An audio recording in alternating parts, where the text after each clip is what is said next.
How's it going, everyone? Welcome back to Reel Night. For most of you, this is going to be the very first RNR that you're experiencing. I kind of misspoke last time. It's not necessarily a recap. It's more of a season intermediary type of deal. So yeah, going forward, if you guys have any extra reaction requests, anything like that, then they'll all be covered in these RNR videos. It's just a way to sort of combine everything just for time's sake, and we can move forward. Anyway, let's hop straight into the tier list.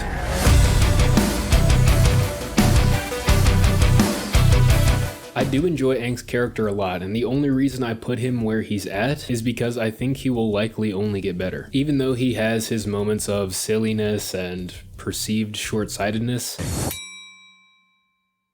he is still just a 12-year-old kid. But with that in mind as well, he does have quite a bit of wisdom and quite a bit of understanding when it comes to nature for being a child. That could perhaps have something to do with the fact that he's the Avatar, or it could just be an innate sort of understanding of things, but I think that's a really interesting aspect to his character. Katara. I really enjoy her confidence that she puts forward, her bravery. Here's your chance, Earthbenders! Take it! Your fate is in your own hands! And I think that they wrote her very well for that. A lot of the times writers can make the mistake of overdoing that, but I think that they sort of hit a balance with this, that it's perfect, and I love it. It really makes me look forward to seeing how she grows going forward. Speaking of bravery, we have Sokka, probably one of the most brave characters in the show, at least so far. The fact that he just dives headfirst into a lot of these situations with no bending, no special abilities or anything like that is just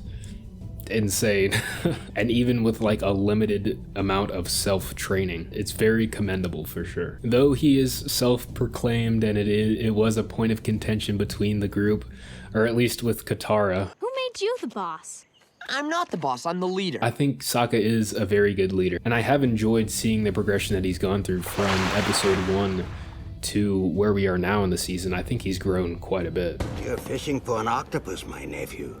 You need a tightly woven net, or he will squeeze through the tiniest hole and escape. I think one of the motivating factors for Zuko's change is going to be Uncle Iroh. I enjoy his outlook so much, and he's shown a very grounded perspective. Are you so busy fighting you cannot see your own ship has set sail? While he still remains loyal to the Fire Nation, regardless of all the crazy stuff that they've done and maybe he's done in the past, he doesn't really let that cloud his judgment, in that he maintains a sort of respect for like nature, for the spirit realm, as we saw with Zhao in that moment where he took out the moon for a little bit. Whatever you do to that spirit, I'll unleash on you tenfold. Let it go now! He's willing to defend those certain aspects that he believes, and I think is correct in believing those aspects that are sort of essential to all life. He also has an amazing laid-back personality, which I've come to really enjoy. You should take your teacher's advice and relax a little. If I would have to pick a favorite character going forward so far, I would definitely pick Iroh. So I enjoyed Zuko as an antagonist this season, or one of the antagonists. His drive, his mastery of firebending, and just general fighting has been very entertaining to watch. But one aspect I think is just his blind loyalty, which I think is going to sort of waver a bit as we go forward, but that is one of the main things holding him back. And as I said, like, who knows, with the help of Uncle Iroh, that might change. But beyond that, I really enjoy the nuance of his character. He's not flat. I've always had to struggle and fight, and that's made me strong. It's made me who I am. There's an understanding that can be gained, especially in episode 12 when we got those flashbacks. Start to feel for Zuko as the show continues. Lastly, we have Zhao. Zhao the Conqueror. Zhao the Moon Slayer.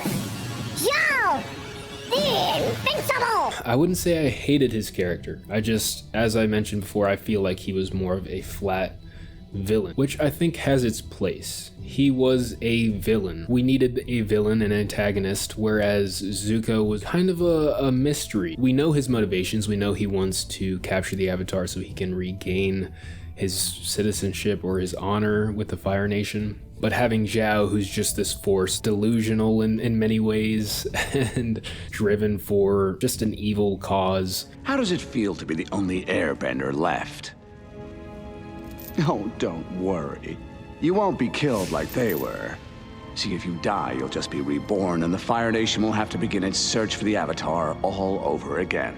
No real reasoning behind that, at least that we've seen or we know of. So yeah, I had to give him a C. That was a tier list. Let me know what you guys think or where you would rank these characters just with season 1 in mind. These are kind of predictions and kind of just story beats that I am sure are going to happen and that I'm looking forward to coming up in season 2. Clearly the dynamic has changed and Zuko and Iroh are now going to be hunted sort of in the same way that Zuko was hunting Aang. I am sure though that Iroh will maybe foresee that or guess that might happen and maybe take the appropriate moves to sort of stay under the radar. And that is something I'm looking forward to, sort of a more intrigue-based, kind of stealthy Iroh and Zuko going forward. That might not be the case, but that's just what I'm expecting. Of course, Aang will continue his training. I would say he's probably mastered water pretty well, just judging by that last episode.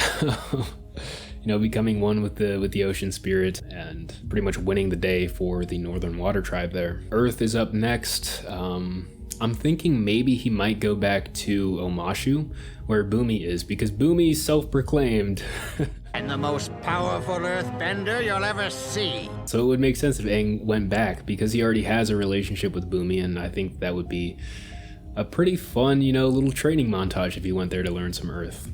I think that the Fire Nation's defeat at the Northern Water Tribe will sort of be a catalyst that starts to push the tide in the other direction. That was not intentional, but I think that it will start to loosen the grip that the Fire Nation has on all the other communities around. I don't think it will necessarily be a major hit to the military itself of the Fire Nation, but just a kind of more of a psychological type of deal. The full force of the Fire Nation came down on the Northern Water Tribe. They survived. They won the day. Came out stronger with the help of Aang. So I think that a lot of that is going to start coming to the forefront and become a more prominent aspect of this. Revolts happening left and right without the direct involvement of Aang. Anyway, just wanted to keep this one short and sweet for you guys, because I know like the longer ones aren't necessarily watchable, as I've learned in the past, but I'm liking the way that the show is going. We kind of departed from the more sillier aspects coming in from episode 1, and now we're sort of becoming a little bit more serious in the way that they're delivering this stuff and telling this story. I personally really enjoy learning new things, so it's been awesome to learn so much about like Chinese and Asian culture in general through these reactions, and I'm looking forward to learning even more as we go forward. If you all enjoyed, make sure you leave a like and leave a comment down below with anything you might want to share about this first season. Thank you all for watching, and I will see you all in season 2.